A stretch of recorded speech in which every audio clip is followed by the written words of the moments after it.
Hello everyone, আমি শুভ catering service বয়ের কাজ করি। আবারও একটা নতুন দিনের নতুন কাজের ভিডিওতে তোমাদের স্বাগত জানাই। ক্যাটারিং সার্ভিসের কাজে গিয়ে কিছু বেসিক কাজ আমাদের করতে হয়, যেমন লোক অনুযায়ী চেয়ার টেবিল সেট করে কভার পরিয়ে নেওয়া, খাবারের স্টোর গোছানো মানে যেখানে খাবার তুলে রাখা হবে, আর এই বনচাইনা প্লেটগুলো ভালো করে মুছে টিস্যু দিয়ে খাম করে নেওয়া।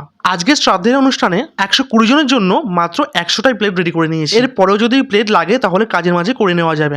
এরপর সার্ভিসের কাজের জন্য এই পার্পল কালারের শার্টটা পরে নিয়েছি। আজকে আমাদের কাজের কপালটা সত্যি খুব ভালো, কারণ প্রথম থেকে যে কটা ব্যাচ আমরা খাইয়েছি প্রত্যেকটা ব্যাচ ফুল হয়েছে। আমি ভেবেছিলাম আজকের কাজটা সময়ের অনেক আগে হয়তো শেষ হয়ে যাবে, কিন্তু শেষ মুহূর্তে বাধা হয়ে দাঁড়ালো এই মেঘ ভাঙা বৃষ্টি। যেহেতু আজকে শ্রাদ্ধের অনুষ্ঠানে প্যান্ডেলটা হয়েছিল রাস্তার মধ্যে, তার ফলে রাস্তার পাশের ড্রেনে বৃষ্টির জল জমা হয়ে পুরো রাস্তায় জল উপচে পড়েছে। কোনো কিছু ভাবেই ধরে রাখা সম্ভব হয়নি এই বৃষ্টি জলকে। এত কিছু হওয়ার পরেও আমরা কিন্তু খাবারের ব্যাচ থামিয়ে রাখিনি। বৃষ্টি হওয়ার আগে যেমন খাবারের সার্ভিস করছিলাম, ঠিক তেমনই বৃষ্টি হওয়ার পরেও করছি। শুধু একটু সাবধানে চলাফেরা করতে হচ্ছে এই জলকাতার মধ্যে। যারা খাওয়া দাওয়া করছিলেন তাদেরও একটু অসুবিধা হচ্ছিল, কারণ সব দিক থেকে বৃষ্টি জলে ছিটে পড়ছিল।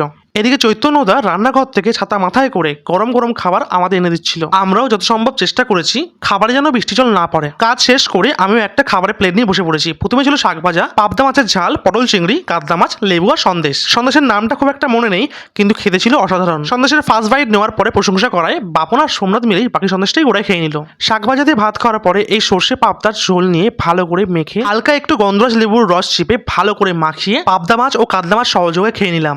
বাঙালিদের এই হাতে মেখে ভাত খাওয়াটা কি যে পরম তৃপ্তি, সেটা আর বলে বোঝানো যাবে না।